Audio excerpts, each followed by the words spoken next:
En ce moment à Nantes, c'est le festival des 3 continents, un festival du film asiatique, sud-américain et africain. Et c'est l'occasion d'aller voir des films qui sortent de l'ordinaire. Mais parfois la langue constitue une frontière et c'est pas facile d'aller voir un film en langue étrangère.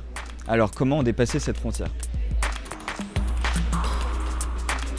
Je me trouve actuellement au Café des 3 continents pour chercher des réponses à nos questions sur le langage et le cinéma.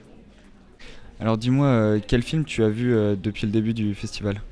Alors j'ai vu le film d'ouverture, Memories of My Body. Les 3 films de Taïwan. The Dive, La Flore de Mariano Lignas, L'étreinte du fleuve. Be With Me de Riku, mais c'était un peu particulier, c'est un film singapourien. Et en quelle langue étaient ces films ?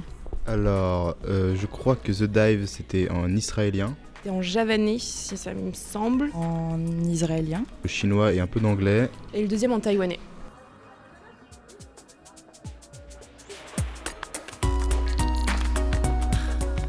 Pourquoi finalement aller voir un film quand on comprend pas ce que disent les acteurs ? Parce que je pense que les langues, même si on ne les comprend pas forcément, transmettent une sonorité.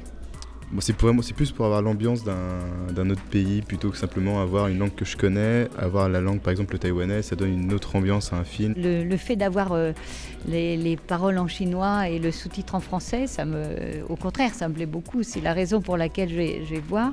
Est-ce que tu lis tous les sous-titres ou est-ce que c'est juste quelque chose que tu évites ? Non, généralement je lis à peu près tous les sous-titres parce que j'aime bien comprendre l'histoire. J'essaye de tout suivre, mais par moments, c'est vrai qu'on peut pas non plus être focalisé tout le temps sur les sous-titres, sinon on loupe quand même pas mal l'image. C'est un coup à prendre, je pense. À force, on finit par circuler au niveau du regard entre l'image et les sous-titres sans que ça devienne très gênant. Pour toi, les dialogues sont plus importants ou les émotions qu'ils suscitent ? Je pense que les deux vont ensemble, c'est-à-dire que tu peux faire passer beaucoup de choses avec seulement des dialogues et seulement des émotions, mais si tu peux faire avec les deux en même temps, c'est top, quoi. J'aime bien voir un film justement pour ressentir des choses que on ressent pas forcément au quotidien. Alors pour moi c'est très clairement l'émotion suscitée, même si elle peut parfois passer par des dialogues. Est-ce que tu interprètes un film ou est-ce que tu le comprends ?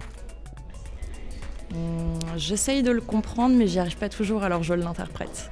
Enfin, les deux sont liés. À mon avis, il faut comprendre, il faut bien connaître la situation. On a toujours une part d'interprétation parce que l'être humain va comprendre ce qu'il a envie de comprendre. Je dirais les deux, parce que je trouve que c'est dur d'interpréter quand on comprend pas. Finalement, aller voir un film en langue étrangère, c'est ouvrir son imagination, franchir les frontières de la compréhension et découvrir d'autres mondes.